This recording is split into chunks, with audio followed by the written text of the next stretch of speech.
Perdón, ¿les molesta si la grabo, qué es lo que me está pidiendo Paz? ¿Todo bien si grabo la clase? ¿Sí? Sí, profe. Si alguien lo quiere, me lo escribe por el chat y la dejo grabar. Bien. Bueno, entonces les decía, cuando yo les marco en el parcial ver concordancia de número, es que pusieron, por ejemplo, el estilos son, ¿sí? Entonces, no, los estilos son, el estilo es, ¿no? O concordancia de género. Empiezan hablando en masculino y terminan en femenino, o al revés, empiezan en femenino y terminan en masculino. Mucho cuidado también entonces con esta cuestión de tener cohesión y coherencia cuando se redacta. Y otra cuestión es que las preguntas había que responderlas desde las proposiciones de Steinberg. Entonces, obviamente pueden tener algún tipo de reformulación, pero había que responderla desde las proposiciones. Entonces, les armé un... Les voy a compartir pantalla.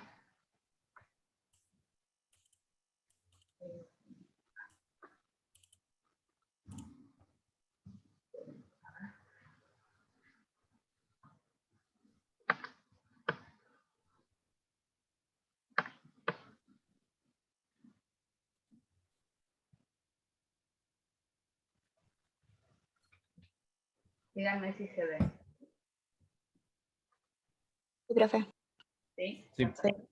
Bueno, voy a ir barriendo las preguntas de los dos temas como para ir haciendo un repaso acerca de las respuestas, ¿no? Bueno, en uno de los temas, la primera pregunta que tenían era ¿por qué el paisaje es un género y no un estilo? ¿Sí? ¿Cómo se respondía a esta pregunta? ¿A qué tenía que apelar para responder por qué es un género y no un estilo?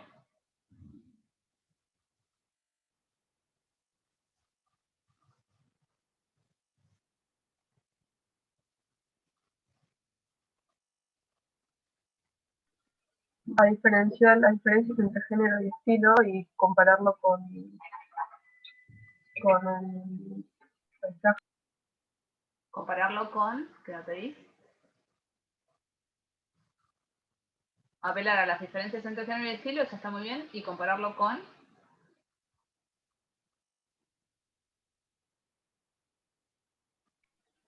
Con el paisaje y fijarse por qué era un género o un estilo, un género.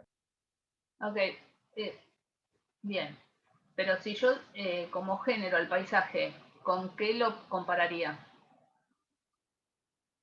Después de responder, digamos, por qué género y un estilo, ¿sí? Apelando a las tres proposiciones que hacen diferencias entre los géneros y los estilos. ¿Al paisaje contra quién lo puedo contraponer? ¿Contra qué? ¿Con qué hace sistema el paisaje?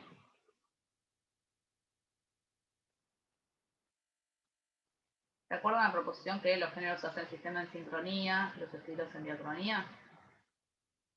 Bueno, los géneros hacen sistema. Esta cuestión de se pueden distinguir y diferenciar por pares de oposiciones. ¿Y con qué hace sistema? ¿El paisaje con qué hace sistema? Acá, por ejemplo, dentro de la pintura, como estamos viendo en este slide. ¿Con qué hace sistema? ¿Con el retrato? Muy bien, por ejemplo, con el retrato, con la naturaleza muerta, es decir, con otros géneros pictóricos. Pero entonces, sí, para responder por qué el paisaje es un género y no un estilo, ¿no? Hay que apelar a las tres proposiciones de Steinberg, donde dice que los géneros se acotan a un campo de desempeño semiótico o juegos de lenguaje, no así los estilos, ¿qué pasa con los metadiscursos de los géneros y los metadiscursos de los estilos? Dice que en los géneros son consensuados y en los estilos fragmentarios y valorativos. Muy bien, entonces, que si voy a tener en cuenta aquellos discursos que hablan del paisaje, estos son consensuados, es decir, que no hay polémica. No hay polémica en relación a cuáles son los rasgos retóricos, temáticos y enunciativos de este género, que es el paisaje. Y por esto, digamos, logra ser sistema en sincronía con lo que decíamos de, por ejemplo, el retrato y la naturaleza muerta. Acá, justamente, yo les traigo qué cosas, qué vemos acá. ¿Estos son paisajes?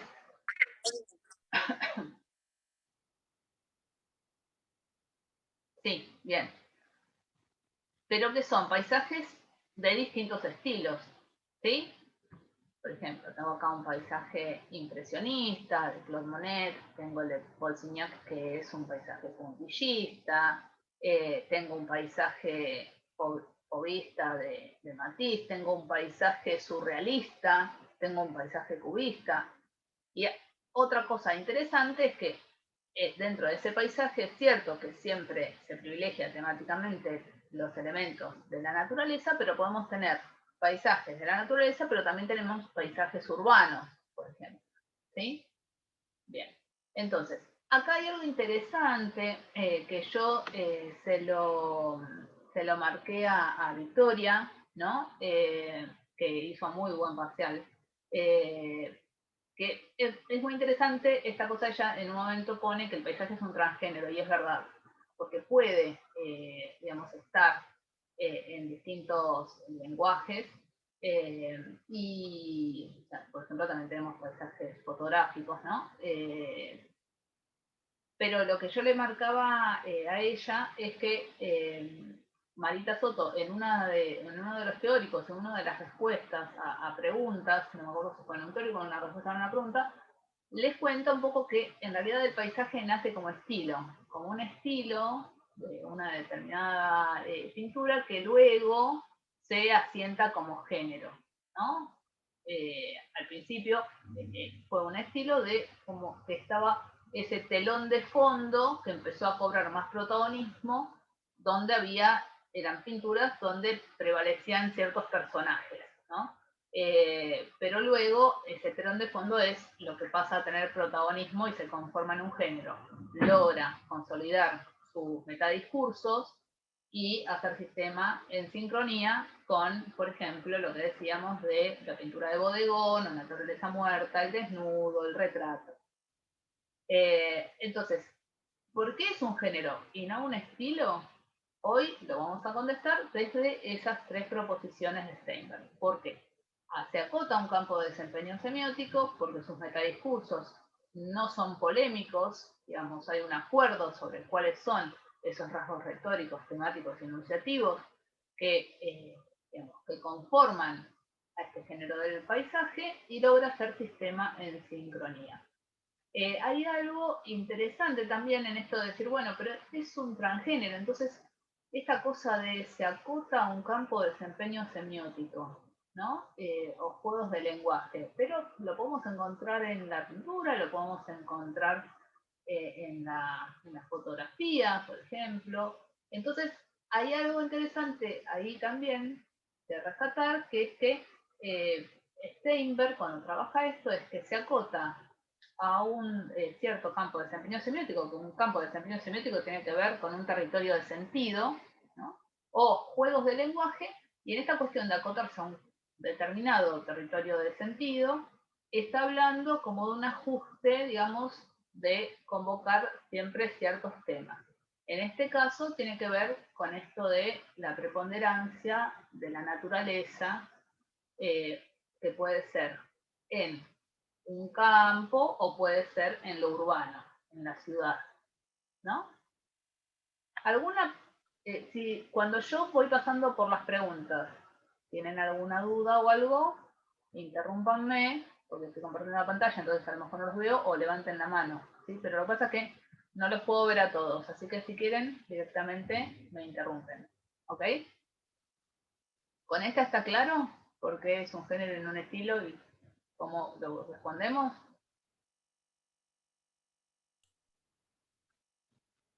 Sí, sí. Sí, ok, bien. El otro tema tenía una pregunta, que es ¿por qué el op-art, el optical art, es un estilo y no un género? ¿No? Como una pregunta muy similar, pero invertida, desde el lado del estilo. ¿Por qué entonces es un estilo y no un género?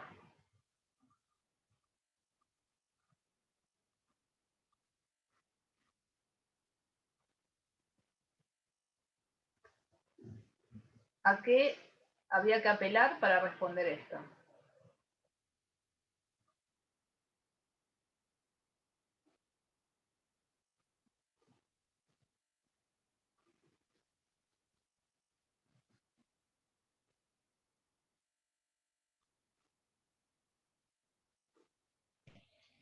A lo mismo, a las definiciones de género y estilo y fijarse en cuál de las categorías entra y cuál no.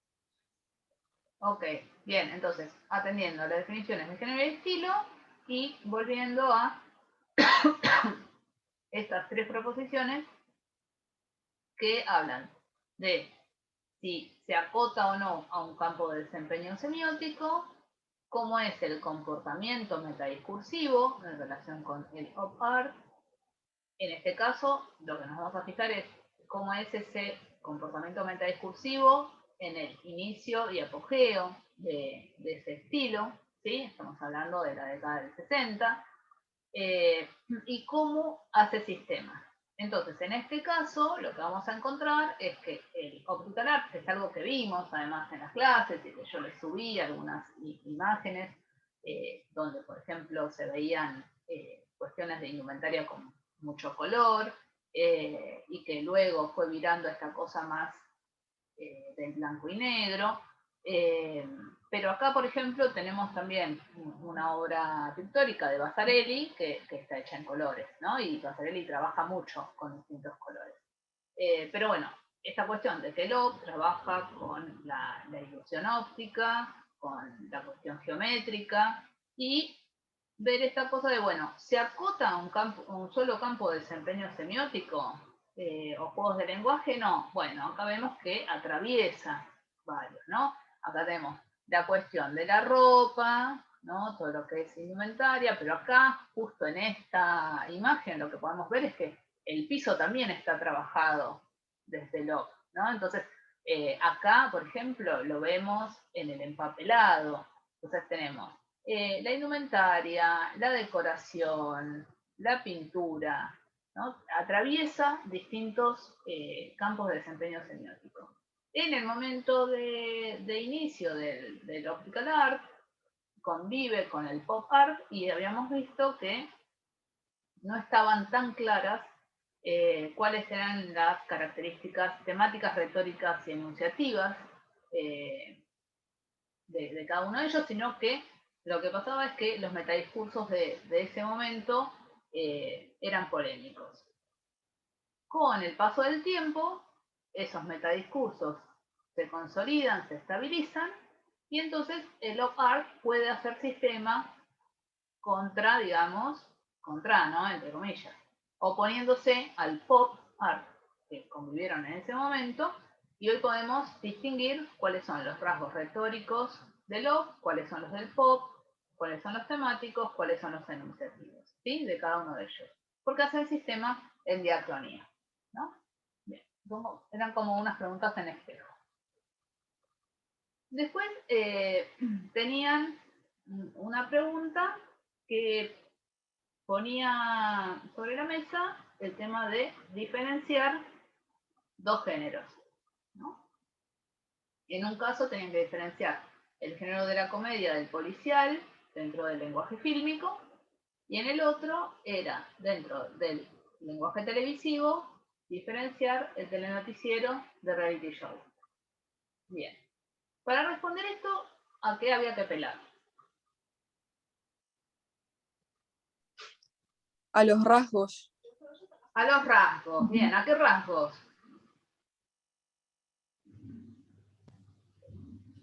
Retóricos, enunciativos y temáticos.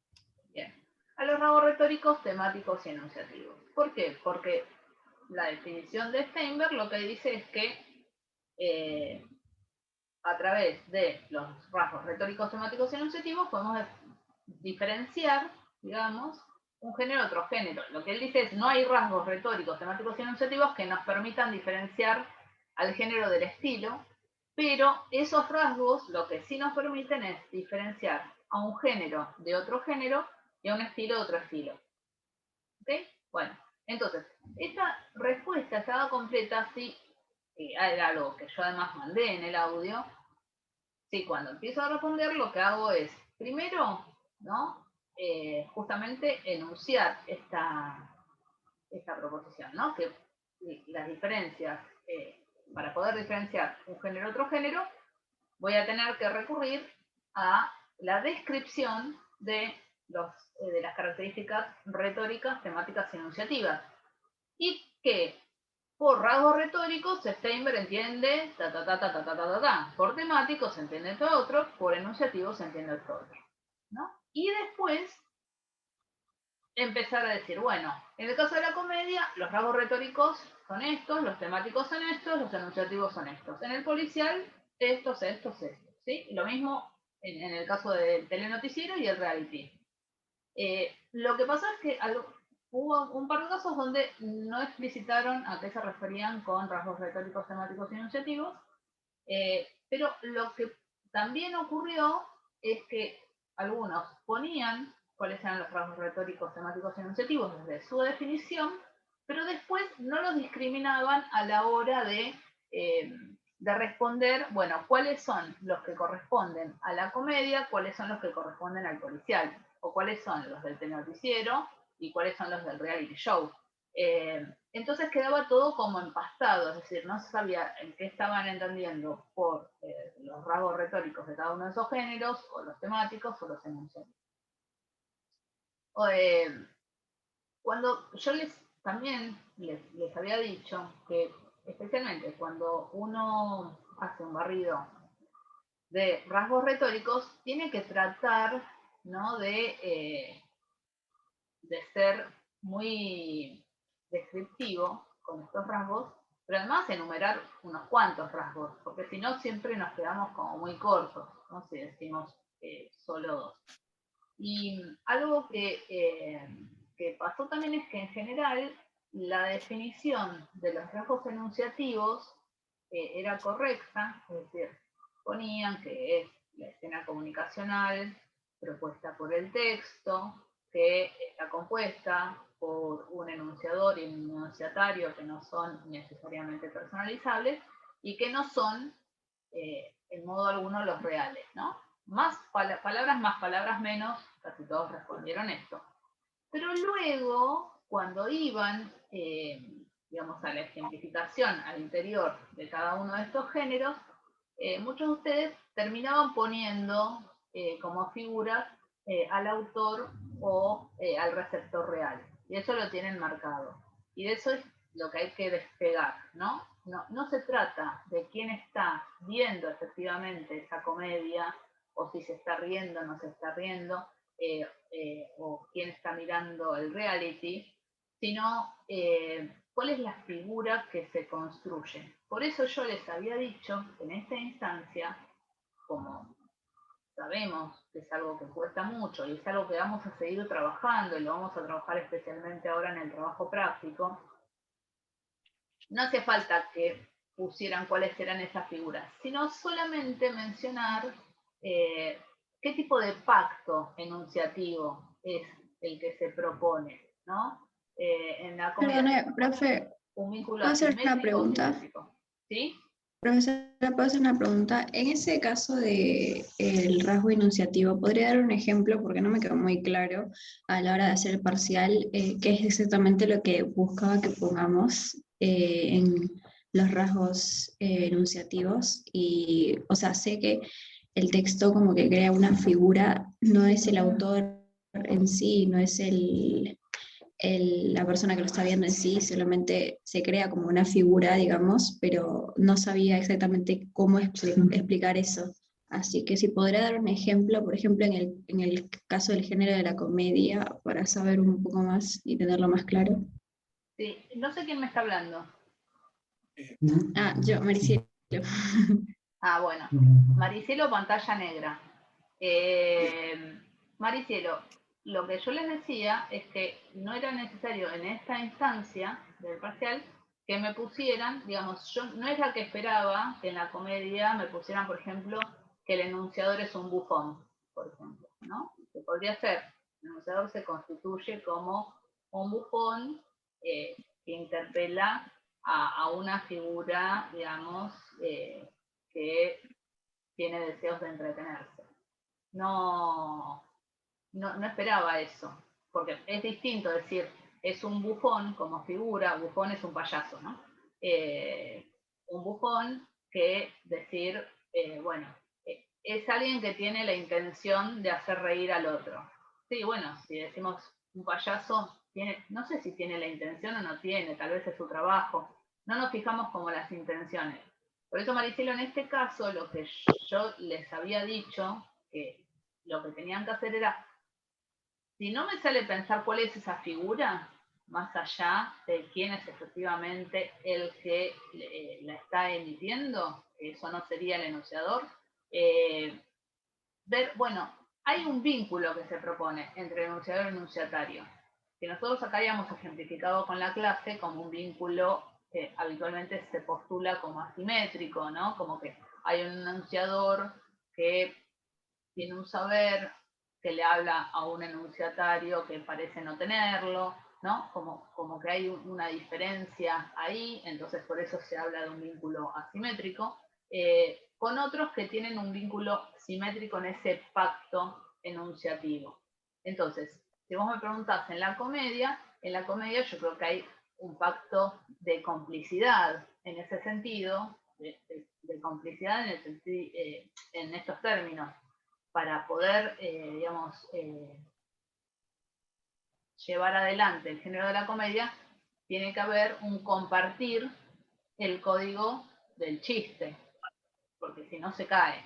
Entonces, estamos hablando de una enunciación que propende un vínculo simétrico basado en un guiño de complicidad. ¿Sí?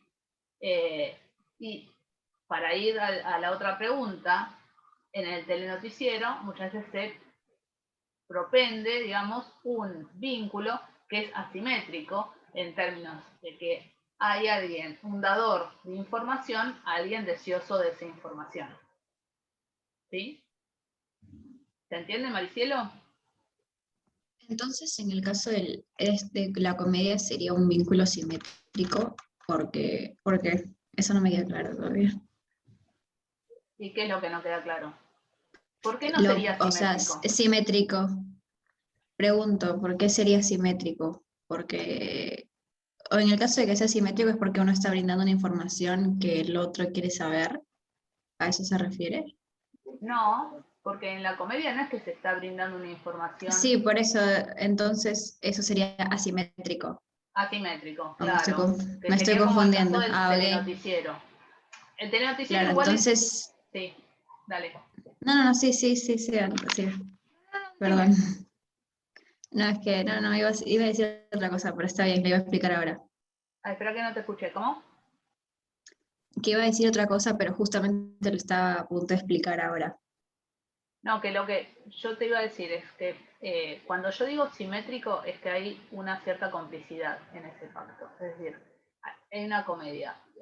Las comedias ustedes marcaron, por ejemplo, dentro de los rasgos retóricos que, bueno, varios de ustedes, ¿no? No todos, pero que están compuestas por gags o pequeños chistes, ¿no? Todo el tiempo. Bien. Si no hay una cierta complicidad, ¿no? En ese código del chiste no está la posibilidad de que sea comedia. Digamos, suponete que la sociedad ve algo que está lleno de gags, pero que no se comprenden como gags, ¿no? Como que no produce ese efecto del chiste, ese efecto de sentido del chiste. Para que produzca el efecto de sentido del chiste, se tiene que compartir un cierto código. Si no, se lee como literal y se cae el chiste. ¿Se entiende? Sí, sí, ahí me quedó más claro.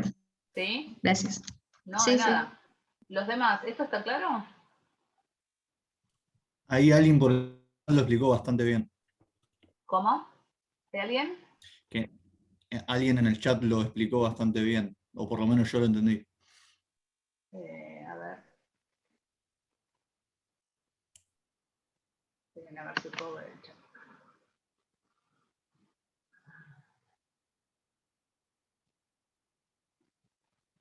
No lo puedo ver. A ver, Martina, bien. Es simétrico porque el enunciador se pone a la misma altura que el enunciatario, tipo no le está explicitando algo desde una postura del saber o del poder. Exactamente, digamos, muy bien, Martina, hay una situación de igualdad en ese compartir, ¿sí? Ya hace guiños, complicidad. Bien, está muy bien lo que está puesto en el chat. Sí, se comparten los mismos códigos del humor. Muy bien, Martina. Sí, es así. En el telenoticiero voy a hacer una aclaración que es interesante porque sobre el telenoticiero tiene un trabajo bien en extenso Eliseo Verón, que lo trabajó como desde los inicios del telenoticiero, ¿no? Y el telenoticiero está bien que hayan puesto, por ejemplo, que es una relación asimétrica en esta situación donde, bueno, hay alguien que tiene un saber, digamos, que conoce cuál es la información de actualidad, o qué es lo que está pasando, cuál es la noticia, la da a alguien que no la tiene, y en ese sentido es asimétrico, ¿no? O también se dice, no solamente se dice de asimetría, sino también de complementariedad, ¿no? Ese es el tipo de vínculo. Pero, por ejemplo, con los telenoticieros de la última época, Verón lo que dice es que al interior del telenoticiero, muchas veces los distintos actantes, ¿no? Ahora que ya estamos viendo también estos otros conceptos, como el rey más, ¿no? de los actantes, los distintos actantes periodistas pueden adoptar una postura de complementariedad o de complicidad, ¿no?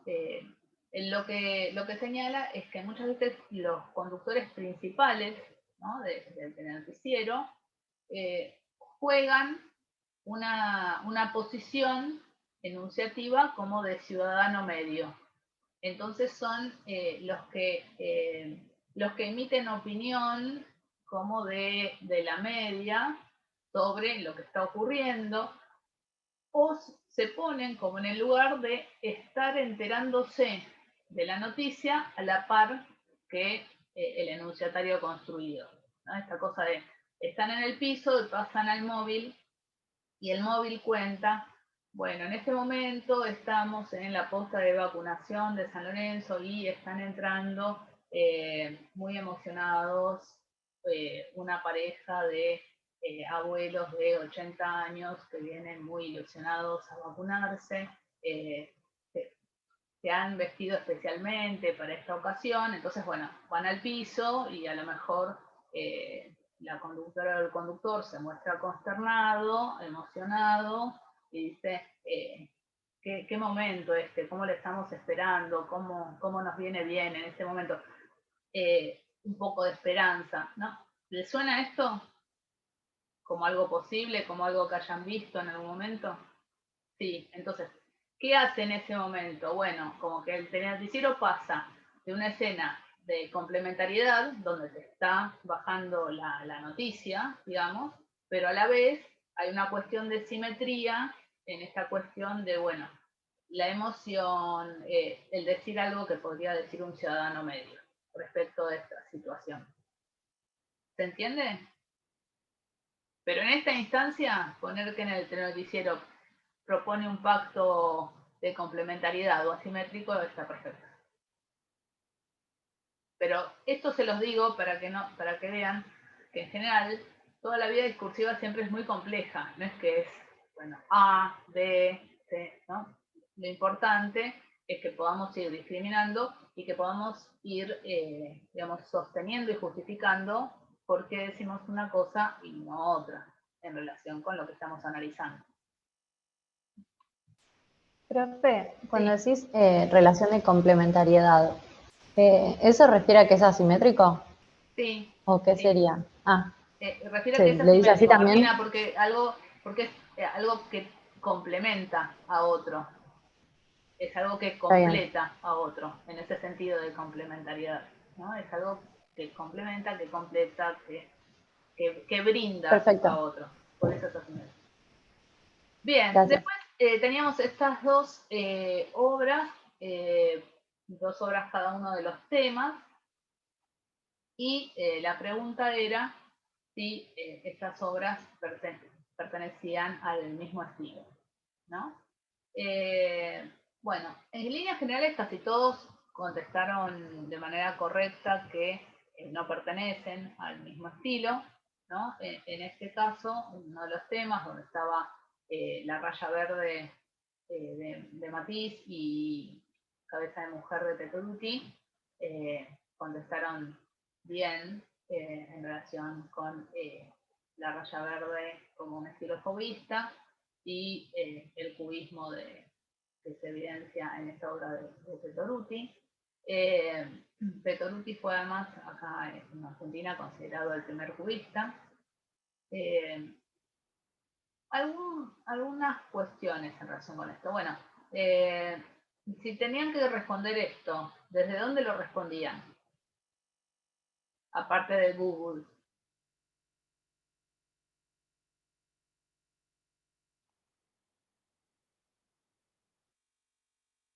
¿A partir de los rasgos? Bien, a partir de los rasgos retóricos, temáticos y enunciativos, digamos, que pueden diferenciarse en uno y otro estilo, que podríamos decir que están dentro del, digamos, que estamos comparando dos retratos, ¿no? O sea, dentro del género del retrato estamos comparando dos estilos. Bien, podían también apelar a decir, bueno, que ¿por qué ahora podemos distinguir estos dos estilos? Digamos, esa cuestión de que, bueno, ya los metadiscursos están consolidados, hacen sistema en sincronía, y entonces vamos a diferenciar los rasgos retóricos, temáticos y enunciativos de estos dos estilos. Una cosa que fue como prácticamente unánime en casi todos, fueron muy pocos los que no hicieron esto, es cuando empiezan a poner las características de un estilo y del otro, yo les dije, obviamente, que se podía googlear y podían buscar. Yo no espero que nadie tenga en la cabeza cuáles son los rasgos retóricos, temáticos y enunciativos de cualquier obra que yo les ponga. Pero lo que tienen que sí o sí poner es la fuente de donde sacan esa información, ¿no? Lo encontré en Mundo Arte, entonces abajo es fuente de la fuente y la cita con el link de internet. O tenía justo un libro de arte en casa, fui a fijarme y estaba la raya verde ahí, copié de ahí. Entonces pongo la cita de donde saqué esas características. Porque aparte, algo importante es cuando uno busca, ¿no? Supongamos, en relación con el cubismo, casi todos del mismo sitio sacaron esto que el cubismo trabaja con colores apagados, ¿no? Con grises, azules y ocres. Pero acá tenemos cabeza de mujer. Y está bien que, o sea, puedo poner, en líneas generales el cubismo trabaja con pero metele una frasecita en este caso también vemos un predominio del rojo o del colorado, ¿no? Como que, porque si no me queda siempre como todo desligado, como que hice solo un copy-paste y ni siquiera pensé un toque, bueno, ¿y esto qué estamos viendo acá, no? Porque lo interesante también es ver, bueno, habitualmente trabaja con esos colores, pero también puede trabajar con otros. Y es cierto que estos rojos, estos colorados, son también apagados o están opacados. Pero bueno, ponerlo. Fundamentalmente con esto de la cita y entender que al interior del transgénero del retrato, acá teníamos dos estilos. No pertenecían al mismo estilo. Hubo alguien que me puso que pertenecían al mismo estilo porque los dos trabajaban la figura de una identidad. Lo retomo porque me parece importante que la mayoría, cuando habló del estilo, expuso esta característica, que el estilo muchas veces está asociado a la construcción de una identidad, pero en este caso es algo metafórico, se habla de una identidad estilística, no sé, el trazo habitual de Matisse, ¿no? En este caso, que le da una cierta identidad estilística, o el estilo de Picasso, lo que sea, pero en este caso el retrato es el género. Y ese género del retrato, o transgénero en realidad, lo que hace es trabajar siempre sobre la exhibición de una identidad. Pero en el transgénero podemos encontrar distintos estilos, como en este caso, ¿no? Donde tenemos un estilo fauvista, un estilo cubista. No me detengo como en la cuestión de los rasgos, porque bueno, eso ya lo tienen marcado cada uno. Vamos al otro ejemplo. El otro ejemplo tenía que ver con estas reproducciones del Papa Inocencio X, el de Velázquez y la versión de Bacon. ¿Sí? Bien, en líneas generales también pusieron que se trataba de dos estilos. El estilo barroco en el caso de Velázquez, el estilo, algunos me pusieron de figuración, ¿no? En general se habla de nueva figuración, expresionismo, algunos pusieron nueva figuración idiosincrática de Bacon, bueno, todo lo que hayan puesto, que lo hayan encontrado, lo que tenían que hacer era citar la fuente de donde lo habían encontrado, ¿no? Acá a mí me parece que es un ejemplo como bastante interesante y voy a retomar algunas cuestiones que a lo mejor pueden echar también un poquito de luz a esto de la escena enunciativa, que preguntaba antes Maricielo. Vamos a pensar, más allá que les haya tocado este tema o no, todos en estas dos imágenes. Y si vemos la reproducción de Velázquez, ¿no? Algunos de ustedes empezaron a poner algunas cuestiones del barroco y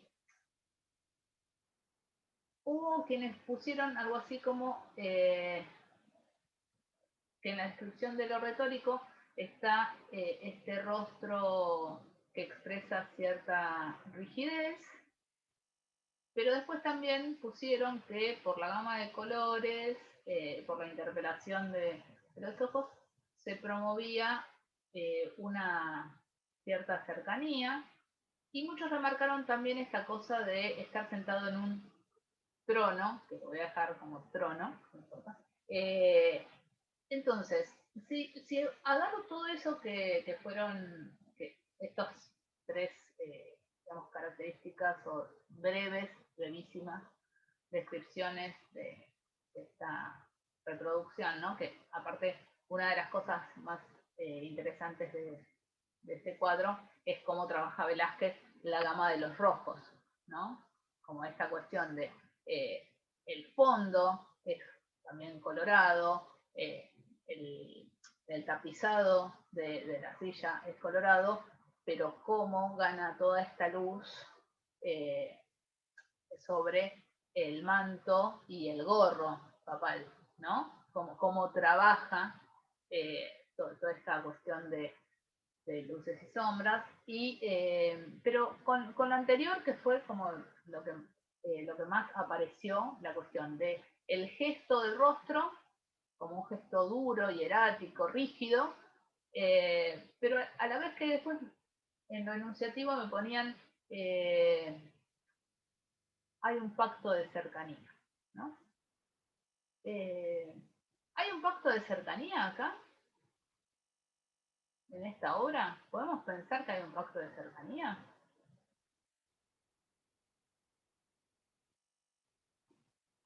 Cuando hablamos de algo que es cercano, es algo que está interpelando. ¿En esa mirada interpela?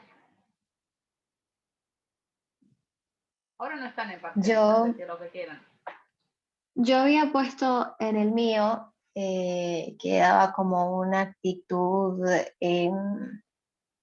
como de poder, como de... O sea, para mí no genera ese pacto de cercanía, porque para mí es más como una actitud de eso, de poder o de... no me viene la palabra ahora, pero por ahí va, más o menos. Ok, bien.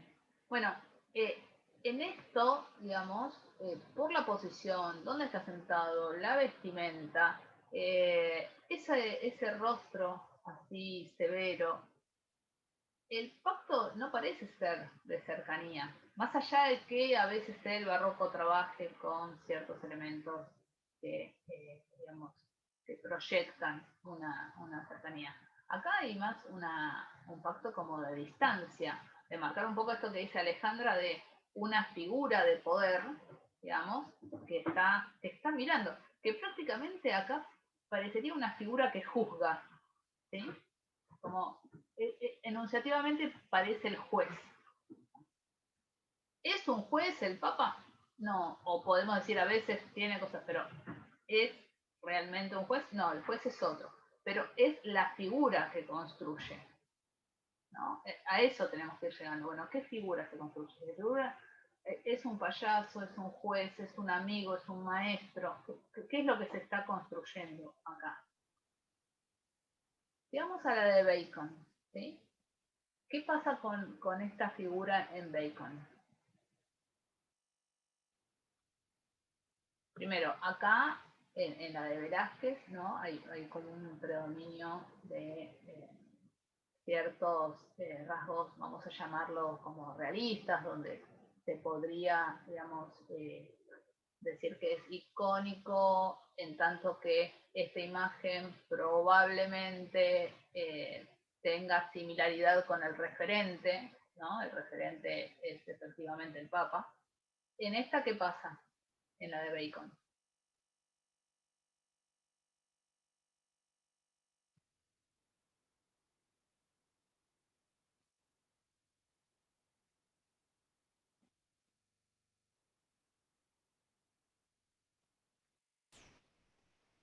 Y ahí ya parece como si fuera un esqueleto o no sé, o alguien muerto. Como que no piensa asemejarse a algo de la realidad. Es más como algo de una percepción. Ajá, bien. Y Y que está sí, en diálogo con la ¿cómo? otra obra. Sí, No, que obviamente eso, está en diálogo con la otra obra porque es una versión, ¿no? Está muy bien eso, digamos, tiene sí o sí esta intertextualidad. Cuando veamos Verón vamos a ver que la obra de Velázquez es condición de producción de la de Bacon, pero en estos trazos, ¿no? En estos trazos que le otorgan, que muchos de ustedes lo describieron, ¿qué pasa con la figura? ¿Qué es lo que va pasando con estos trazos? ¿Qué aparece? ¿La figura cómo está?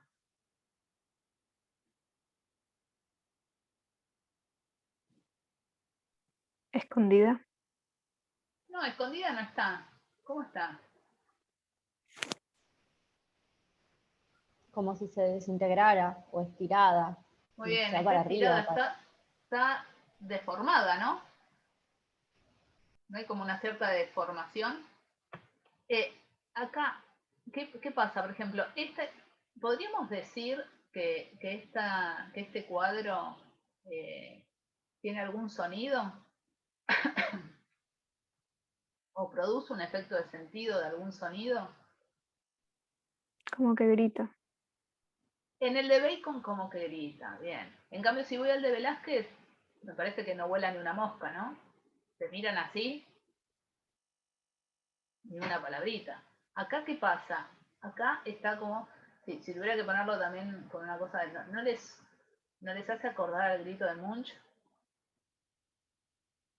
Al iconito del grito que tenemos en el celular, ¿no? Digamos, acá tiene esta cuestión de, bueno, ¿qué, en esta deformación, digamos, ¿qué pasa con lo que decíamos de esta figura de poder acá, en Bacon? Si tenemos que pensarlo, bueno, ¿se está tematizando lo mismo? ¿Se está tematizando el poder de la iglesia la rigidez de la iglesia como en este, ¿qué se tematiza acá en el de Bacon? Que junto con esos rasgos retóricos de deformación, de estiramiento, de figura que hay que, digamos, como que hay que ir a buscarla, que necesita esa intertextualidad, que es, digamos, una reversión de ese papa de Velázquez, porque si no, no hay muchos elementos para exactamente comprender qué es Inocencio X. Digamos que ¿es el mismo tema en uno y en otro? ¿Y es el mismo pacto enunciativo en uno y en otro? Profe, Sí. yo no sé si igual, si está bien, pero lo veo como revolucionario lo de Bacon. Sí. Como aclamando o pidiendo como la destrucción. No sé si es un papa o es un rey. O sea, eso es lo que no sé bien qué es. ¿Que es un rey el que está en el Velázquez? No, es un papa. Es un papa, bueno. Sí. Lo veo igualmente lo veo en ambas dos como si fuera un revolucionario, ¿no? Viendo como la destrucción del que en esa otra imagen estaba como también, en la otra está como destruyéndose, digamos. ¿Y ves revolucionario los dos, Franco? No, solo el de Bacon. Ok, bien. En realidad, revolucionarios parece que fueron los dos. Para esto siempre necesitamos de los metadiscursos. Entonces, ver qué discursos tenemos sobre estas obras. En el caso de la de Velázquez, digamos, hay muchos análisis de este cuadro que lo que marcan es, además de este uso de las distintas tonalidades de los colorados, digamos, que yo les marqué, esas luces y esas sombras, y esos opacos y esos brillos que aparecen, lo que fue revolucionario en ese momento es que los pintores, tanto de las figuras de élite, como podían ser, digamos, lo más alto del clero, en este caso lo más altísimo, que es el Papa, o incluso figuras de reyes, príncipes, princesas, reinas, es que los pintores así de la corte solían ser, según dicen las fuentes, benévolos con estas figuraciones. Entonces, o bien los embellecían, o bien las posturas, digamos, de interpelación de esos rostros solían ser más amables, o a veces ingenuos. En este caso, lo revolucionario es que lo haga con ese gesto tan severo, ¿no? Que ya te hace como, digamos, que ya trabaja desde eso retórico en algo temático que redunda en lo enunciativo, de esa distancia, ¿no? y de esa rigidez que se impacta como directamente en efecto de sentido de la imagen de la iglesia misma, ¿no? Porque metonímicamente Papa Iglesia. En el caso de Bacon también, claro, fue muy revolucionario, porque como muchos de ustedes pusieron, se tematiza la cuestión como de la putrefacción, ¿no? Del cuerpo, cosa que alguno de ustedes puso, que además de estar deformado parece muerto, pero está como ese grito. Se podría leer también como una crítica directa a la institución a través de esta figuración, ¿no? A la institución eclesiástica.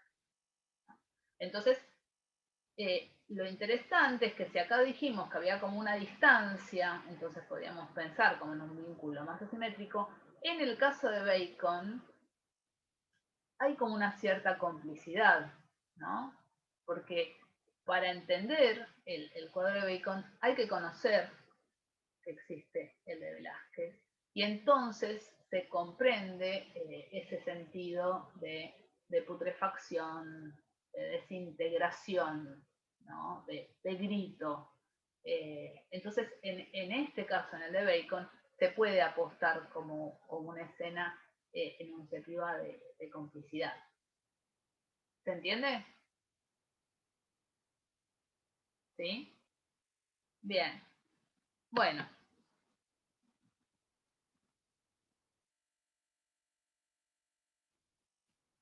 Muy bien. Bueno, en esta segunda unidad, entonces, a través de la bibliografía que tienen subida, de los videos, de los PPTs con audio que yo les fui subiendo, estamos trabajando más en profundidad los distintos rasgos. Con la primera dimensión que comenzamos fue con la dimensión de lo retórico. Repaso algunas cuestiones que me interesan puntualmente, es decir, es importante que lean toda la bibliografía, que muy bien los que hacen preguntas en los teóricos, que Marita las va contestando, o Gustavo. Voy a hacer como una especie de repaso muy, muy rápido sobre unos puntos, como para tener en cuenta también que de todo eso vamos a tratar de bajar nosotros a tierra sobre un corpus que va a ser el de nuestro trabajo práctico. Todavía no está definido el corpus específico, pero sí ya pensamos cuál va a ser el tema sobre el que vamos a trabajar, cuál va a ser un poco nuestro objeto. Y es algo que le propuse a otra docente y lo estamos pensando juntas, que es con Rosa, que lo estamos armando.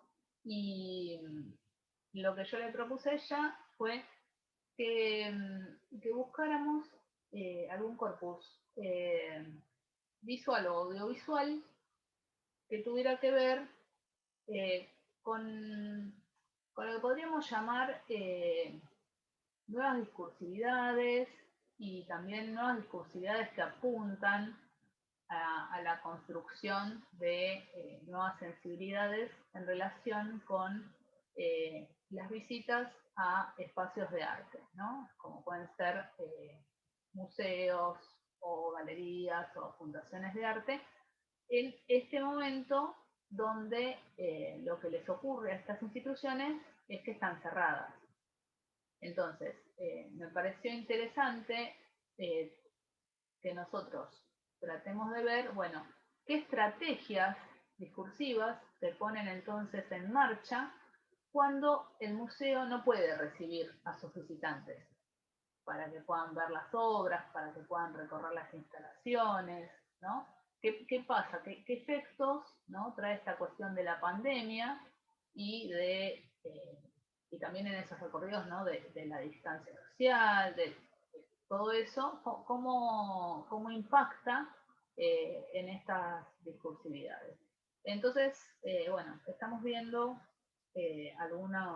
estamos viendo un montón de vivos de Instagram o de pequeños videitos que suben en distintas redes, y eso los museos. Yo me aboqué más al Museo de Arte Moderno, también vi algunas cosas de la Fundación Cantón de Río con inclusión de Minfín, vimos cosas de Bellas Artes, y también vimos algunas cosas que en un punto dijimos, bueno, con esta cuestión de la pandemia y todo, también como caí un acento en este tema de la globalización, ¿no? Como que tenemos que acotar sí o sí a una muestra que sea argentina, o podríamos jugar también con otros museos del mundo, no sé.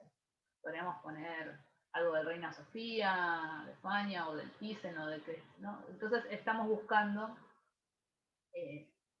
este tipo de materiales para trabajar y para hacer un abordaje sobre ellos que sea retórico, temático e enunciativo, pero justamente para ver particularmente cómo ha cambiado ese pacto de escena comunicacional si pensamos ahora que necesariamente tiene que estar virtualizado, ¿no? Está mediatizado, sí o sí, en este momento. No sé, ¿les parece interesante?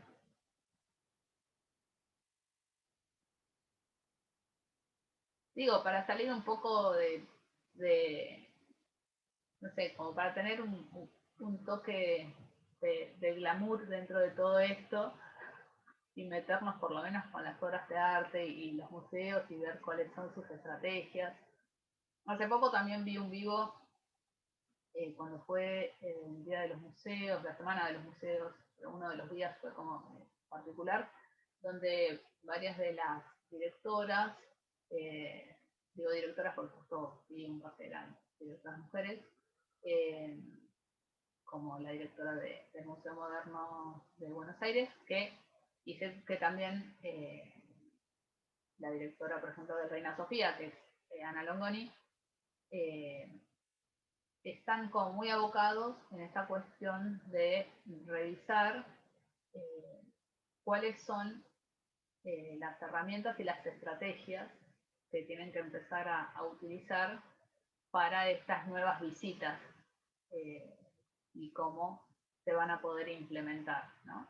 Entonces, me parece que es un tema que es muy interesante porque yo creo que además, después de hacer el análisis retórico, temático y enunciativo, de lo que elijamos como fragmentos digamos, de estas estrategias discursivas, lo vamos a poder retomar con, con, el, con el dispositivo, digamos, con la noción de dispositivo, cuando la trabajemos bien en profundidad en el segundo cuatrimestre, porque sí o sí estos dispositivos se readecúan, cambian, se transforman, algunos son hiperdispositivos, y con la teoría de los discursos sociales de Liceo Verón, donde vamos a trabajar condiciones de producción, condiciones de reconocimiento, y bueno, y ahí me parece que puede estar piola como para, bueno, que sea una mini investigación que después retomemos como en el segundo parcial, ¿no? Como que el segundo parcial gire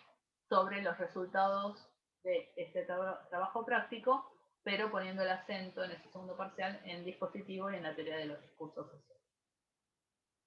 Así que bueno, una vez que tengamos esos materiales sobre los que tengamos que trabajar, vamos a empezar sí o sí por la dimensión retórica en el análisis. ¿Por qué vamos a empezar por lo retórico? Bueno, porque ya desde la definición de Steinberg nosotros vimos que esos rasgos retóricos son los que hacen a la configuración general de ese texto, que son los perceptibles, son los que vamos a tener que describir minuciosamente, con mucho detalle. Cuando uno tiene un texto para analizar, lo primero que tiene que hacer es describirlo muy fríamente y describir todo. Después en el análisis va a desechar algunas de las cosas que describió, ¿sí? A lo mejor no sé, describió con sumo lujo de detalles todos los colores empleados, el movimiento de cámara, la aceleración o desaceleración, la musicalización, los diálogos, primeros planos, segundos, plano medio, detalles, armar todo eso. Después a lo mejor hay algo que no le sirve tanto, ¿sí? Pero lo principal es primero describirlo todo, ¿no? Primero hacemos toda una descripción de esos rasgos. Dentro de esta dimensión retórica, ya saben ustedes, incluso algunos los nombraron en el parcial, vamos a atender a lo que se llama las macroconfiguraciones y las microconfiguraciones. Las macroconfiguraciones tienen que ver con esas formas que dan la conformación o configuración general de los textos.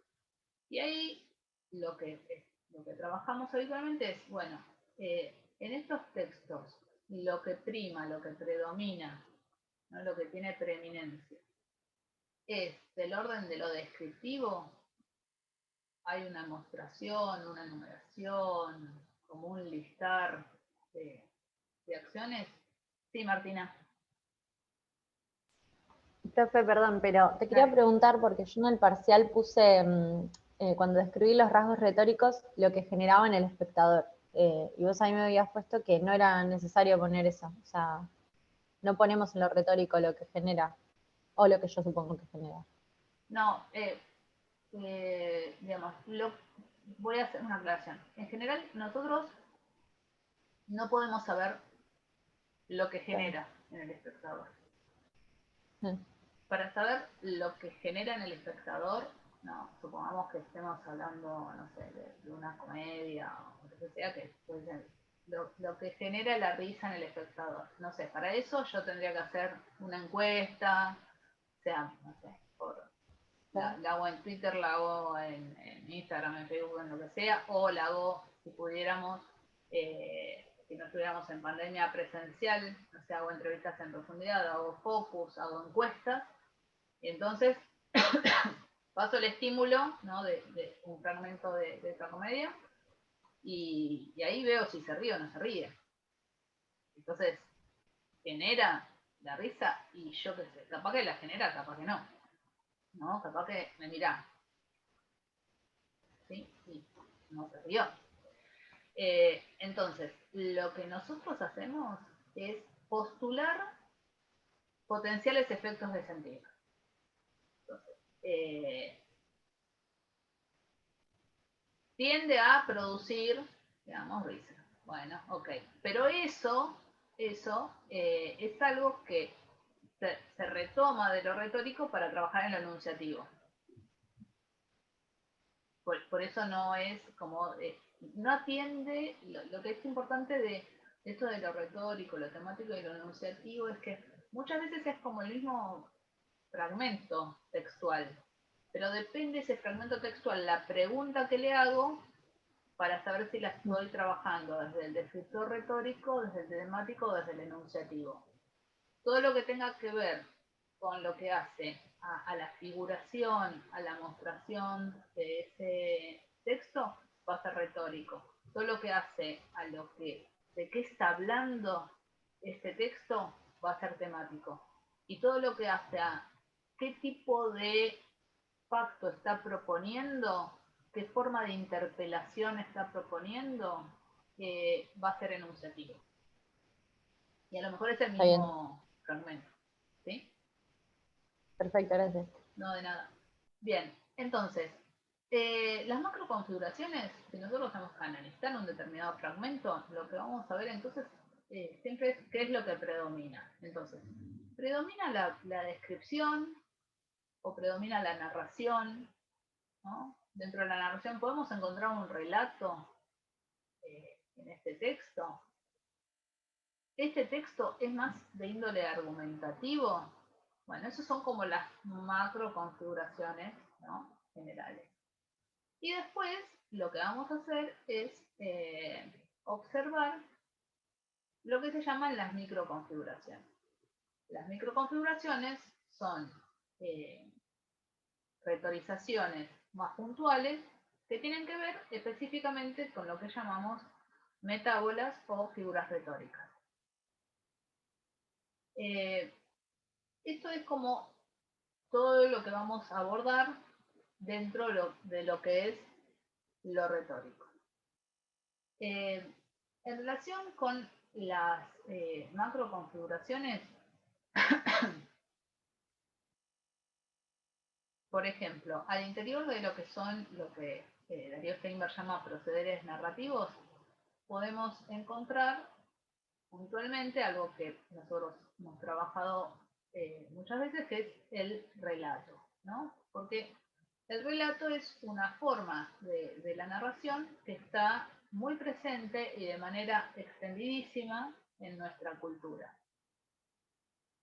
Cuando en la década del 90 hubo un debate metadiscursivo muy importante sobre el estilo de época, y nuestro estilo de época que aún sigue, que es el estilo posmoderno, distintos autores, ¿no?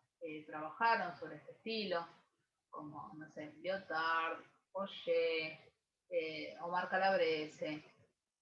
En ese momento, una de las cuestiones que más estaba en boga y se discutía era algo que estaba asociado al estilo posmoderno, que es la caída de los grandes relatos. Sí, esto es así, pero lo que es cierto es que el relato sigue vivo. Y el relato se mantiene, y a veces no están los grandes relatos, o hay todavía grandes relatos, pero tenemos micro relatos. Entonces, para trabajar el relato, ustedes tienen dos textos, que es el de Roland Barthes, que es el análisis estructural del relato, donde hace un análisis justamente estructural que va a desmenuzar, bueno, sobre qué se sostiene un relato. Entonces va a hablar de las funciones, de los actantes, retomando a Greimas, de las acciones, y va a ser como una tipología de cómo funciona cada uno de los relatos. Y vamos a tener también el texto de Todorov, donde Todorov va a definir cuándo es que hay un relato, ¿sí? Porque un relato no es solo una sucesión de acciones, sino que para que haya relato, ¿qué tiene que haber?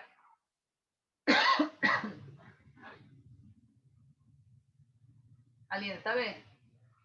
De acuerdo a Todorov, que es uno de los textos que ustedes tienen, para que haya relato, ¿qué tiene que haber?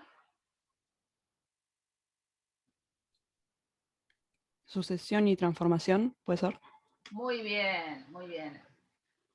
Como dice Victoria, para que haya relato tiene que haber sucesión y transformación. Es decir, tiene que haber las dos cosas. No puede ser solo sucesión. Una sucesión de acontecimientos puede ser una cronología. Pero para que haya relato, según Todorov, sí o sí tiene que existir una transformación en el relato, es decir, algo que se modifica en una acción. Para Todorov va a haber 3 tipos de transformaciones. Va a hablar de transformaciones mitológicas, transformaciones gnoseológicas y transformaciones que llama ideológicas. Cuando hablamos de transformaciones mitológicas, es que en un relato, digamos, en una sucesión de hechos, lo que ocurre es que de un estado se pasa a su opuesto, ¿no? De estar bien a estar mal. Primero voy a decir esto, ¿no? En los relatos, además, hay como una secuencia que plantea Bremont, que es como la secuencia ideal de los relatos, que está tomada de todos los estudios de los formalistas rusos, como Prop, que trabajan sobre cuentos infantiles.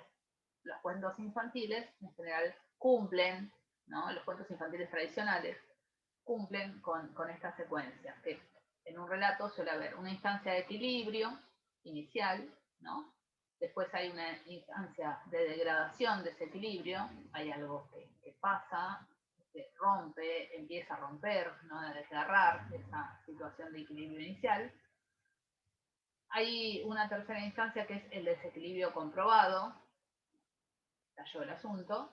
Después hay una instancia de mejoramiento del desequilibrio y hay una instancia de un nuevo equilibrio, por último, en el relato. Son los cuentos tradicionales, no sé, pongamos Caperucita. Todos conocen Caperucita, ¿verdad? Caperucita Roja. Caperucita Roja, instancia de equilibrio inicial. Caperucita Roja está con su mamá, que le da la canasta para ir a ver a la abuela, que no saben si tiene COVID. Bien, entonces, la nena se pone el barbijo y va con la canasta por el bosque. Va con la canasta por el bosque y la madre le dijo que no se entretenga con nada ni con nadie y llega lo de la abuela. Bien. ¿Qué le pasa en el camino a Caperucita?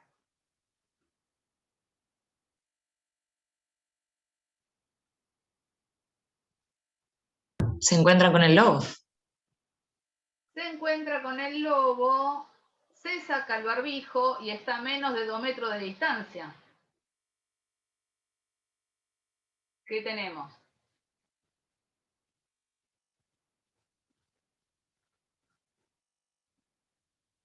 Chicos, me aburro si nadie me habla. O por lo menos díganme, atenete al cuento tradicional, deja de meter otras cosas. Bien, se encuentra con el lobo, tenemos una escena de desmejoramiento, ¿sí? Le dice que va a ir a ver a la abuela, yo le hice todo, como si le dieras todos los datos a alguien que te va a chorear, y entonces es el desequilibrio. El lobo va, se morfa a la abuela, desequilibrio comprobado, ¿no? Llega Caperucita, se la quiere comer a Caperucita. Llega el leñador y empieza a luchar con el lobo, escena de mejoramiento. Bien, escena de mejoramiento cuando el pastor mata al lobo, saca a la abuela, le mete piedras en la panza al lobo y lo tira por el aljibe. Y la abuela está feliz, no tiene COVID y puede comer a una distancia prudencial, al aire libre, las frutas y tarta que mandó la mamá de la nena Caperucita con su nieta, nuevo equilibrio. ¿Sí? Bien. Este cuento un poco desgarbado que acabamos de hacer, o que acabo de inventar, cumple más o menos, teniendo como intertexto el Caperucita original, esa escena de, bueno, hay algo que está primero todo bien, que es el equilibrio inicial, hay algo que se quiebra de ese equilibrio, entonces hay una degradación, hay un desequilibrio comprobado, algo, viene un ayudante en el cuento y mejora el asunto, y llegamos a una nueva instancia de equilibrio. Esto ocurre en los cuentos tradicionales, pero no es algo que ocurra en los relatos que vemos habitualmente.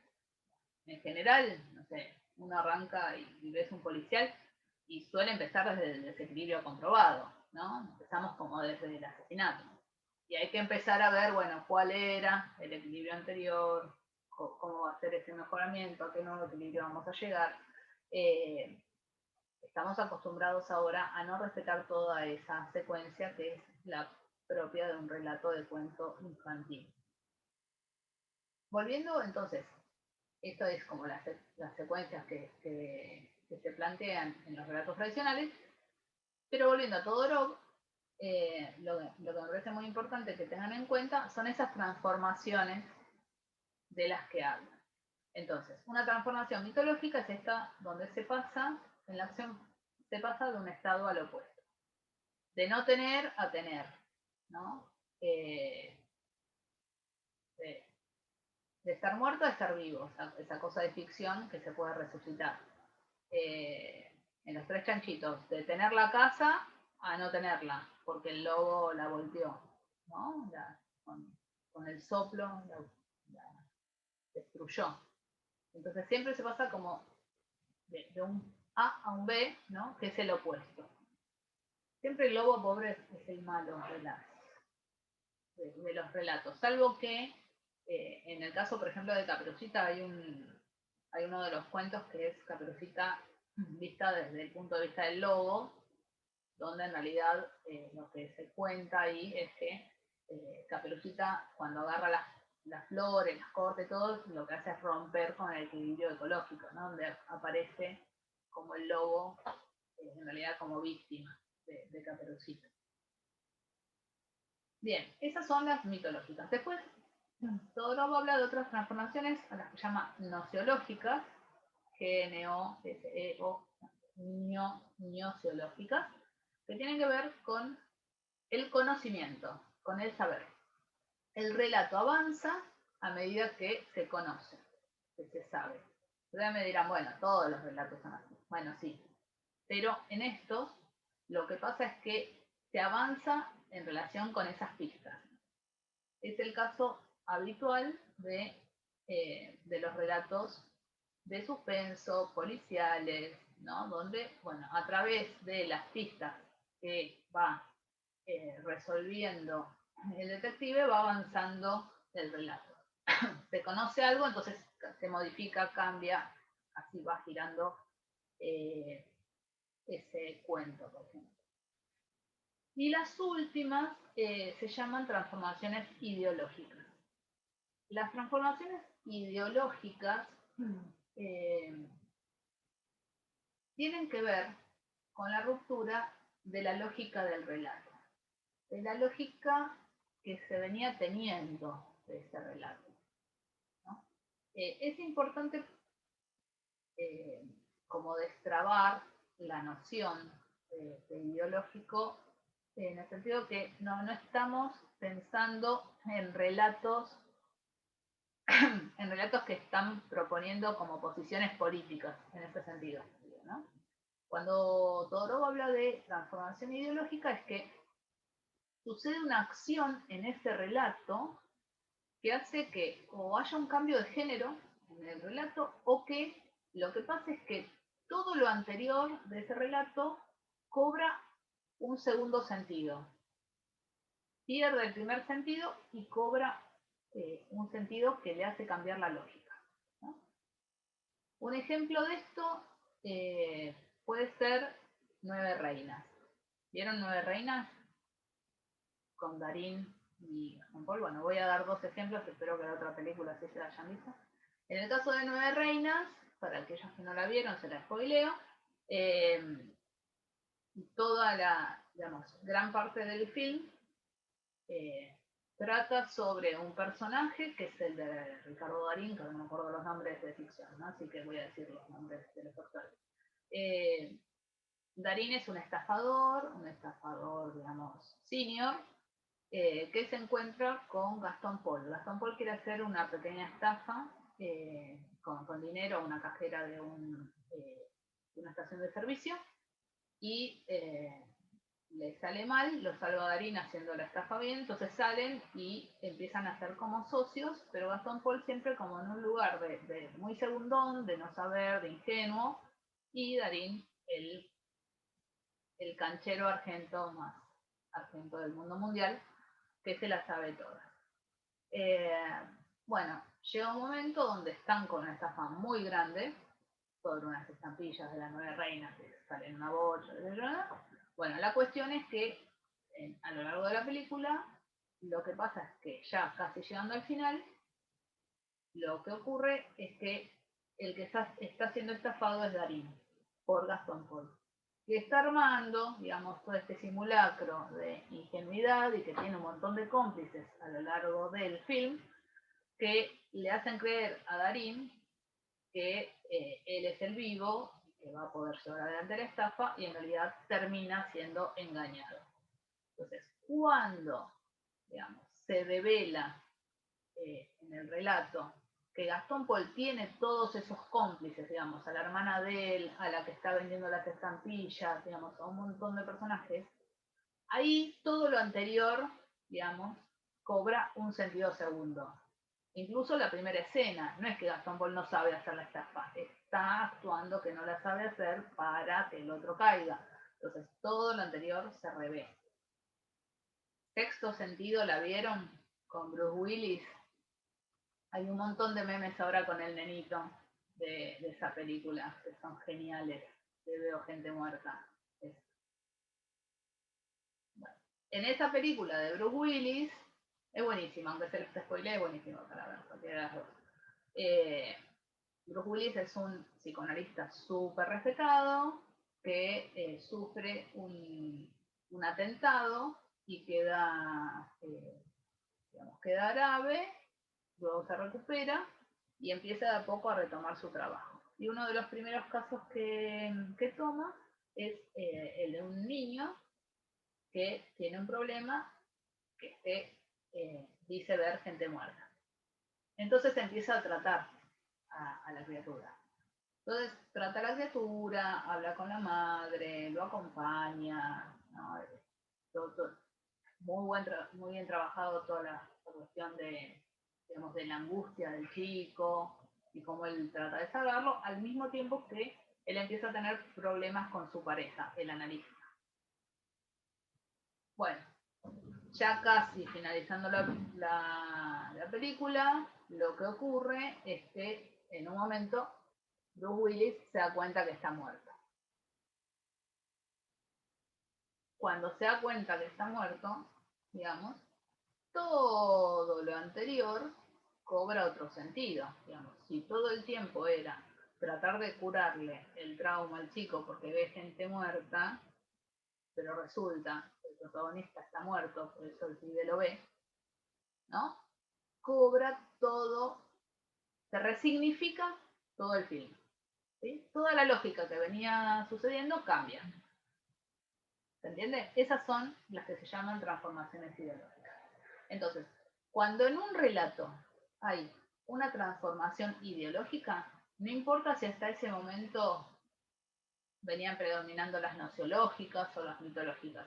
Si en un relato hay una transformación ideológica, esa es la que siempre predomina, porque es la más fuerte, es la que hace releer todo el texto. Bien, bueno, entonces, tenemos estas macro configuraciones, entonces lo que vamos a hacer es discriminar y distinguir si en un texto predomina la descripción, si predomina la narración, si dentro de esto de la narración encontramos o no relato, o si predomina la argumentación. La argumentación, digamos, ¿con qué tiene que ver? Si en el caso de la descripción es esta cuestión del mostrar, si en la narración es esto del contar, en la argumentación es el convencer, el persuadir, más que convencer, ¿no? Es un texto que intenta persuadir de una acción al enunciatario. Entonces, dentro de la argumentación, ustedes tienen ahí el texto de Barthes que recupera la técnica retórica de Aristóteles. Dentro de la argumentación nosotros vamos a tener dos grandes vías. Las dos grandes vías para persuadir son la del convencer, que es la vía lógica, racional, y la del conmover, que es la vía emocional, afectiva, psicológica. Dentro de lo que es la técnica retórica y todo lo que tenga que ver con esta parte del convencer y la lógica más racional tiene el texto de Roland Barthes. Y lo que tiene que ver más con la parte emotiva o afectiva tiene el texto de Claude Bremond. Dentro de lo que es esta cuestión de convencer, ustedes van a ver que se recupera de Aristóteles, esto que yo decía de la técnica retórica, que es, bueno, cómo se organiza un discurso. Pensemos que Aristóteles lo que hacía era como si fueran grandes manuales para el orador, ¿no? El orador que tenía que salir a convencer a su público a nivel político, bueno, lo que se le hacía era, bueno, cómo organizar el discurso. Toda esta cuestión que tenemos de la inventio, que es, bueno, buscar qué se va a decir, la dispositio, de qué manera se va a organizar en el discurso, la elocutio, que tiene que ver con, bueno, cómo se va a ornamentar ese discurso, ¿no? Las figuras retóricas entrarían dentro de esa elocutio, y después hay dos partes que nosotros no nos vamos a detener, que tienen que ver con el actio y la memoria. Se le enseñaba a ese orador técnicas mnemotécnicas para poder recordar muy bien su discurso, poder decirlo sin leer, y el actio, que es estrategia de actuación, de cómo pararse, con qué tono hablar, con qué énfasis, de qué manera dirigirse, cómo captar esa atención del público. Entonces, bueno, dentro de esas vías del convencer, ustedes van a ver que hay dos grandes estrategias, podríamos decir, que son las vías deductivas, ¿no? Y las vías inductivas. Las deductivas tienen que revisar de qué se habla cuando se habla de entimema, y las inductivas que son vías de persuasión por analogía, por comparación. En general, el ejemplo es el de la ejemplificación. Una vía inductiva es, bueno, siempre hagamos tal cosa como se hizo en tal momento, como hicieron salgamos como hicieron los japoneses, que trabajan todo el día, un ejemplo, ¿no? Entonces, ese ejemplo es algo que nos permite argumentar para decir que hay que hacer X acción. En el caso de Bremond, trabaja más desde esta cuestión que decíamos, la vía emotiva. Entonces va a decir, bueno, en los discursos nosotros podemos encontrar que en un discurso puede predominar lo que él llama móviles, ¿no? Los móviles son como las razones para lograr proponer, realizar determinada acción. Entonces, dice, se propone realizar una acción al público para obtener un determinado beneficio. Entonces, va a distinguir 3 tipos de móviles. Hay un móvil que se llama móvil hedónico, con H y tilde en la O, primera O, hedónico. Lo hedónico tiene que ver siempre con los placeres del cuerpo, tiene que ver con el placer, con el goce. Entonces, un móvil hedónico lo que hace es proponer una acción para lograr un beneficio inmediato. Se dice que el beneficio es concomitante a la acción. Por ejemplo, todo lo que son las publicidades de gaseosa, ¿no? Y muchas de las de vino también, trabajan sobre un móvil hedónico. Tenés una sed que te morís, tomate esta gaseosa y vas a tener una refrescancia absoluta, te vas a sentir genial, con ánimo. ¿Querés pasar un buen momento? Toma este vino que te va, digamos, a relajar, ¿no? El placer es en el momento de la acción. Esos son móviles hedónicos. Después hay unos móviles que Bremont llama pragmáticos. Los móviles pragmáticos tienen que ver con proponer una acción que va a tener un beneficio futuro.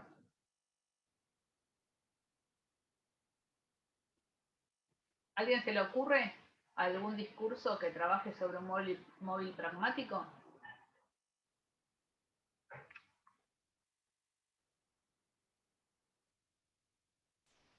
El ahorro o el ejercicio.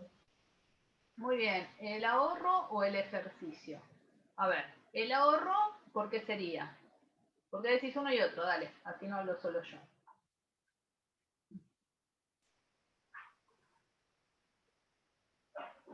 Pues, o sea, si no gastas ahora, si no tenés un placer inmediato ahora, puedes tener un placer más grande en un futuro.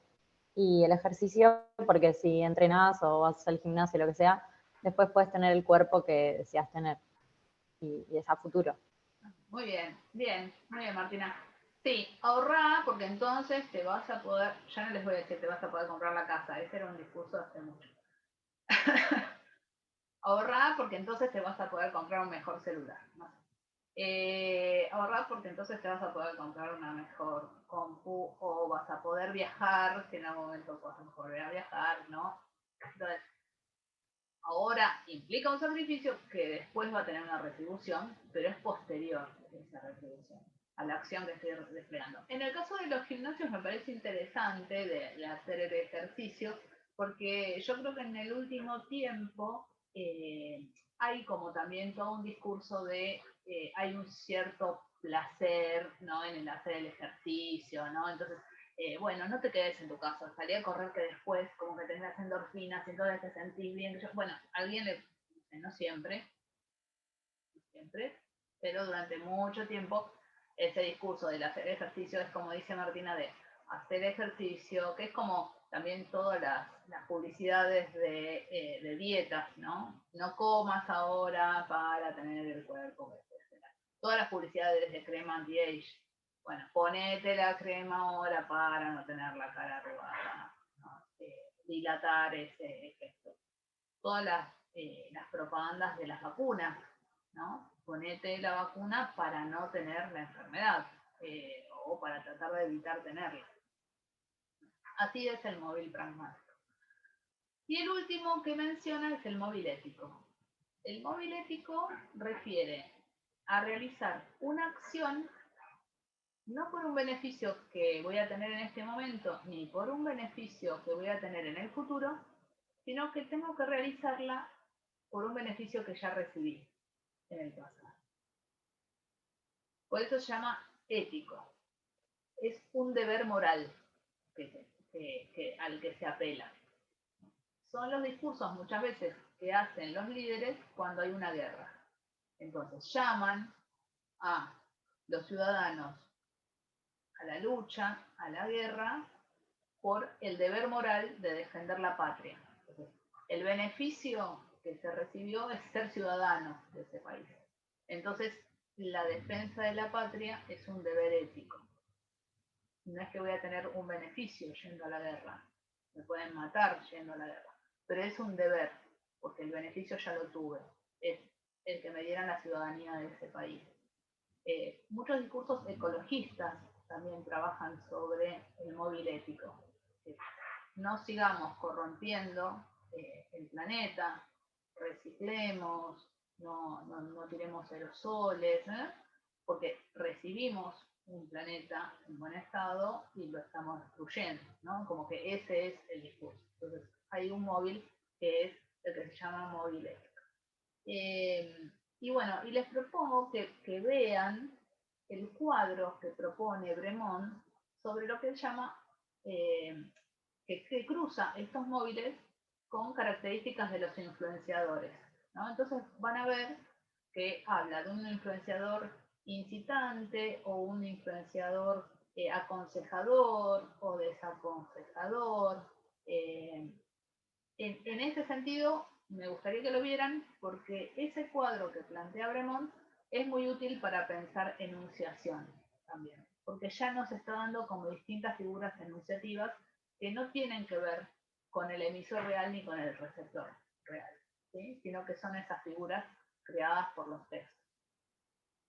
Bueno, a mí me gustaría el miércoles que viene volver a hacer una clase sincrónica para seguir con esto, porque hoy no nos dio el tiempo para las microconfiguraciones, y entonces trabajaríamos microconfiguraciones y ya algo del orden de lo temático, ¿sí?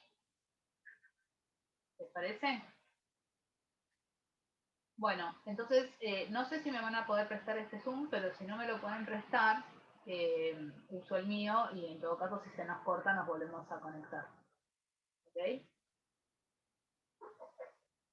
Bueno, entonces nos vemos el miércoles que viene.